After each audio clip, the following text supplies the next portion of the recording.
Hi viewers, నేను మీ doctor Kola. మరి diploma in elementary education first year ఎవరైతే కంప్లీట్ అయ్యి ఎగ్జామ్స్ రాసి సెకండ్ ఇయర్లో ఉన్నారో వాళ్ళందరూ కూడా మరి ఎఫ్ఎల్టీపీ ఎప్పుడు ఉంటుందని ఒక సంశయంలో ఉన్నారు. మరి మీ అందరికి కూడా హ్యాపీ న్యూస్ ఏంటంటే డిజిఈ నుంచి నిన్ననే మీకు టైం టేబుల్ వచ్చింది. ఫస్ట్ ఫేజ్ వచ్చేసి 6 to 10th, అదేవిధంగా సెకండ్ ఫేజ్ వచ్చేసి 3rd to 17th. మీకు ఒక అనుమానం రావచ్చు, మరి ఫస్ట్ ఫేజ్ ఏంటి, సెకండ్ ఫేజ్ ఏంటి అని. ముఖ్యంగా ప్రతి జిల్లాలో కూడా జిల్లా విద్యా శిక్షణ సంస్థ కాకుండా మరి అనేక ప్రైవేట్ కాలేజెస్ ఉంటాయి. మరి అన్ని కాలేజెస్ ఒకేసారి ఎగ్జామ్ పెట్టడానికి సాధ్యం కాదు కాబట్టి వారు ఏం చేస్తారంటే 2 phases చేస్తారు. మరి ఈ 2 phases మరి ఏ కాలేజెస్ ఉండాలి అన్నది డిసైడ్ చేసేది మన కన్వీనర్ ఆఫ్ ద ఎగ్జామ్స్, జిల్లా విద్యా శిక్షణ సంస్థ ఏదైతే జిల్లా ఉంటుందో ఆ యొక్క ప్రిన్సిపాల్ ఉంటారు. సో దాన్ని బట్టి మీకు టైం టేబుల్ ఇస్తారు. మరి 6 to 10th ఉంటుందా, 13 to 17 ఉంటుందా. ముఖ్యంగా గమనించాల్సిన అంశం ఏంటంటే మరి మీరు ఏదైతే ఎఫ్ఎల్టీపీ చేయడానికి వెళ్తున్నారో దాంట్లో ముఖ్యంగా మరి మీకు ఎగ్జామినర్స్ వస్తారు, ఎక్స్టర్నల్, ఇంటర్నల్. మీ కళాశాలలో మీకు పాఠాలు చెప్పిన, మెథడాలజీ చెప్పిన ఉపాధ్యాయుడు మీకు ఇంటర్నల్ ఎగ్జామినర్. అదేవిధంగా డిజి గవర్నమెంట్ ఎగ్జామినేషన్స్ అలాట్ చేసిన వ్యక్తి వేరే కాలేజ్ నుంచి మీకు ఎక్స్టర్నల్ వస్తారు.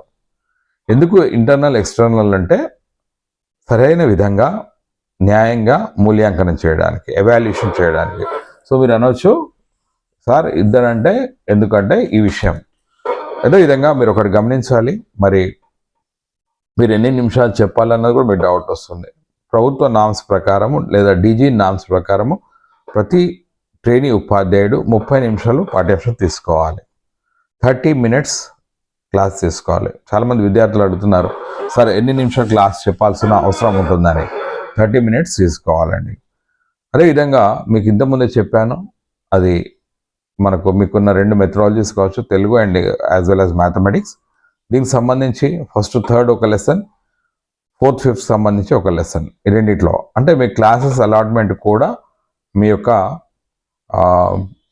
కాలేజ్ యొక్క ఇంటర్నల్ ఎగ్జామినర్ లేదా టీచర్స్ అలాట్ చేస్తారు, మీ ప్రిన్సిపాల్ అలాట్ చేస్తారు, రైట్.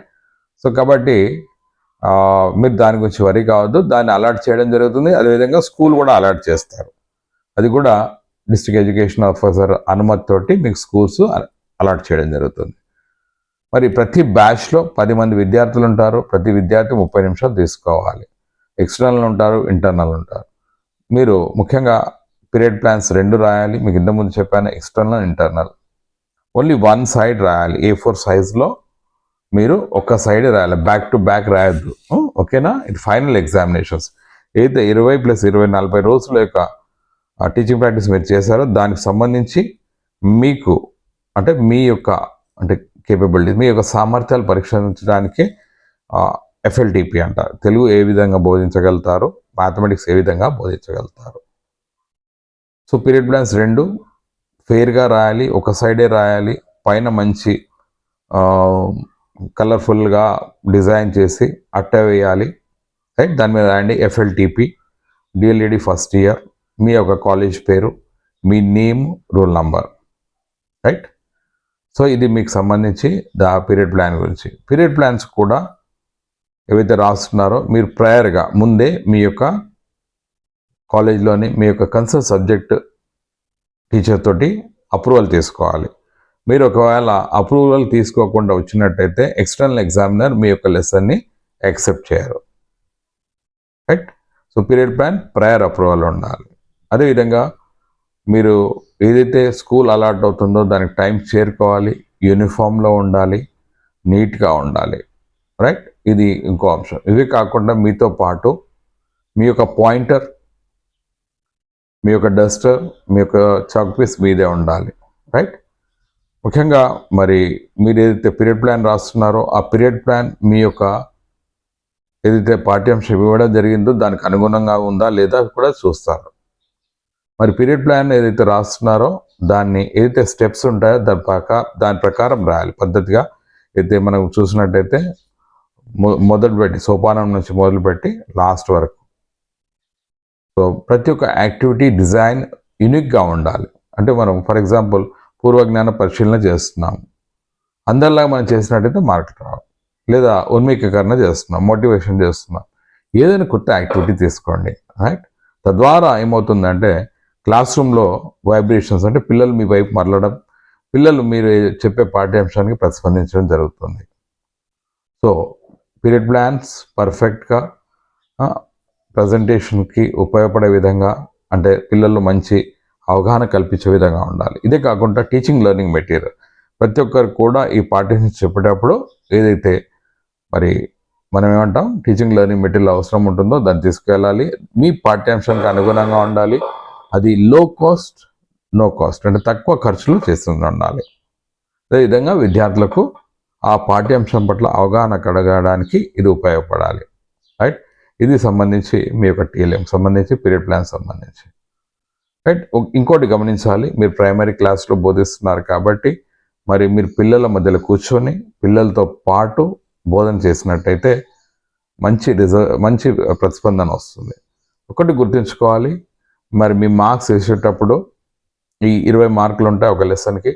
వేసేటప్పుడు ఏం చేస్తారంటే మీ యొక్క పీరియడ్ ప్లాన్ యొక్క ఎలా రాశారు, మీ టీచింగ్ లెర్నింగ్ మెటీరియల్ ఏముంది, మీ క్లాస్ రూమ్లో మీ కాన్ఫిడెన్స్ లెవెల్స్ ఎలా ఉన్నాయి, మీరు పిల్లలకి ఏ విధంగా టీచింగ్ లెర్నింగ్ ఐటెం ప్రవేశపెట్టారు, పిల్లల ప్రతిస్పందన ఎలా ఉంది, ఇవన్నీ దృష్టిలో పెట్టుకొని, అదేవిధంగా మీ యొక్క భాష కమ్యూనికేషన్ స్కిల్స్, మరి మీరు పిల్లల్లో కలివేడిగా ఉన్నారా లేదా, ఇవన్నీ చూసిన తర్వాత 20 మార్కులను వేయడం జరుగుతుంది. కాబట్టి మరి ఫైనల్ లెసన్ అంటే మామూలు కాకుండా, అంటే మీరు టెన్షన్ పడాల్సిన అవసరం లేదు. ఎవరైతే టీచర్ ఎడ్యుకేటర్ ఎక్స్టర్నల్ ఇంటర్నల్గా వస్తారో మీకు సపోర్ట్ చేస్తారు, అంతేగాని మిమ్మల్ని ఇబ్బంది పెట్టే ప్రయత్నం చేయరు. కానీ ఒక్కటి గుర్తుంచుకోవాలి, ఎఫ్ఎల్డిపి అంటే ఏదైతే 20 డేస్ 40 డేస్ మీరు ఫస్ట్ ఇయర్లో మరి తర్ఫీదు పొందారో లేదా ప్రాక్టీస్ చేశారో, మరి దానికి సంబంధించి మీరు ఏం నేర్చుకున్నారు అన్నది మరి ఈ ఫైనల్ టీపీలో ఈ 30 నిమిషాల్లో మరి నిర్ణయించబడుతుంది. కాబట్టి మరి ఇది మామూలుగా రెగ్యులర్గా మీరు చేసే టీచింగ్ ప్రాక్టీస్ కాదు, ఇది మీకు ఎగ్జామినేషన్ కాబట్టి మీరు కొద్దిగా అలర్ట్గా ఉండి, మరి సబ్జెక్ట్ పట్ల అవగాహన ఉండి, అంటే మెథడాలజీ ఏ బోధనా పద్ధతి ఉపయోగిస్తే బాగుంటుంది, రైట్. ఏ విధంగా మనం క్లాస్ రూమ్లో బోధనా అభ్యసన కృత్యం ప్రవేశపెడితే మనకు రెస్పాన్స్ వస్తుంది, ఇవి ఒకసారి అవగాహన చేసుకున్నాకనే ప్రాక్టీస్ చేసుకొని ఇంటి దగ్గర లెసన్కి వెళ్ళేటప్పుడు రెడీగా ఉండండి. ఒకటి ముఖ్యంగా ఏంటంటే మీ కాన్ఫిడెన్స్ లెవెల్స్ ముఖ్యం. నేను చేయగలుగుతాను నేను చెప్పగలుగుతాను అన్న ఒక కాన్ఫిడెన్స్ ఉన్నట్టయితే మీరు విల్ డూ ఇట్. సో మరి 2 ఫేజెస్లో జరుగుతాయి కాబట్టి మీ కాలేజ్ ముందు ఫేజ్లో ఉండొచ్చు, సెకండ్ ఫేజ్లో ఉండొచ్చు, చెప్పలేం. కాబట్టి డోంట్ వరీ అబౌట్ దట్. దానికి సంబంధించి మీరు టెన్షన్ తీసుకోవాల్సిన అవసరం లేదు. సో మీ అందరికి కూడా మరి ఏదైతే టైం టేబుల్ వచ్చిందో మీ యొక్క కాలేజ్ సంబంధించి ప్రిన్సిపల్స్ కానీ ఉపాధ్యాయులు కానీ మీకు ఇంటిమేషన్ ఇవ్వడం జరుగుతుంది. మీ క్లాసెస్ అలాట్ చేసుకోండి, క్లాసెస్ అలాట్ చేయడం జరుగుతుంది. దానికి అనుగుణంగా పీరియడ్ ప్లాన్ రాయండి. రాసి దాని ముందు మీ యొక్క ఇంటర్నల్ ఎగ్జామినర్స్ దగ్గర అప్రూవల్ చేసుకోండి. తద్వారా ఏమవుతుందంటే మీకు సమయం దొరుకుతుంది. ప్రయర్ అప్రూవల్ చేసుకున్నట్టయితే మీకు ఇంటి దగ్గర కొద్దిగా ప్రాక్టీస్ చేసుకోవడానికి లేదా దాని పట్ల అవగాహన కలగడానికి ఉపయోగపడుతుంది. అదేవిధంగా పీరియడ్ ప్లాన్ ఏదైతే మీరు క్లాస్ రూమ్లో ప్రవేశపెడుతున్నారో, మరి ఎక్స్టర్నల్ ఇంటర్నల్ ఎగ్జామినర్ ఉంటారు కాబట్టి మీ దగ్గర ఎక్కడ కూడా ఆ పాఠ్యాంశం ఏదైతే పీరియడ్ ప్లాన్ తయారు చేసినా మీ దగ్గర ఉండదు. ఒకటి ఎక్స్టర్నల్కి ఇచ్చేస్తారు, ఒకటి ఇంటర్నల్కి ఇచ్చేస్తారు. కాబట్టి ఏదైతే పాఠ్యాంశం మీరు ప్రవేశపెడుతున్నారో, ఏదైతే చెప్పబోతున్నారో దానికి సంబంధించి ప్రతిదీ కూడా మీకు స్టెప్ బై స్టెప్ మీకు ఐడియా ఉండాలి. సో టీచింగ్ ప్రాక్టీస్ చేసేటప్పుడు మీరు చూసి చెప్పొచ్చు, లేదా మీ టీచింగ్ ప్రాక్టీస్ సంబంధించిన ఏదైతే రికార్డ్ ఉందో దాన్ని చూసుకుంటే చెప్పొచ్చు. కానీ ఫైనల్ టీపీ చెప్పేటప్పుడు ఏం చేయాలంటే దాని ఎక్స్టర్నల్ ఇంటర్నల్కి సంబంధించిన పీరియడ్ ప్లాన్ వారికి ఇచ్చేస్తారు కాబట్టి మీకు కొద్దిగా ఇబ్బందికరంగా ఉంటుంది. అప్పుడు ఒక టిప్ చెప్తాను, మీరేం చేయండి, మరి స్టెప్స్ మర్చిపోతాము లేదా ఎక్కడన్నా కొద్దిగా ఎగ్జామ్ అయినా కానీ టెన్షన్లో ఆతృత పడి ఒకటి బదులు ఒకటి చెప్తాం అనుకున్నప్పుడు ఒక చిన్న స్లిప్లో మీకు తెలుసు బుక్ స్టాల్లో దొరుకుతాయి, స్లిప్ పెట్టేసుకోండి. ఫస్ట్ క్లాస్ రూమ్లో ఎంట్రీ, ఓకే, ప్రవేశము, తర్వాత మనం పిల్లలతో మాట మంతి అంటే చిట్ చాట్ చేస్తాం. తర్వాత పిల్లల్ని ఉన్మీకరణ చేస్తాం, రైట్? తర్వాత పూర్వ జ్ఞాన పరిశీలన. ఈ విధంగా అన్ని స్టెప్స్ని ఒక పేపర్ మీద రాసుకున్నట్టయితే మీకు ఈజీ అవుతుంది. ఓకే, రియల్గా 20 డేస్ 40 డేస్ మీరు టీచింగ్ ప్రాక్టీస్ చేసినట్టయితే మేము అన్నీ నోటికే ఉంటాయి, రైట్? ఎక్కడైతే మనం చేయలేమో, అంటే ఎక్కడైతే మనం పూర్తిగా దీని మీద పర్ఫెక్ట్గా చేయలేదో మనకు కొద్దిగా అవగాహన రాహిత్యం జరుగుతుంది, అక్కడ ఇబ్బంది పడుతూ ఉంటాం.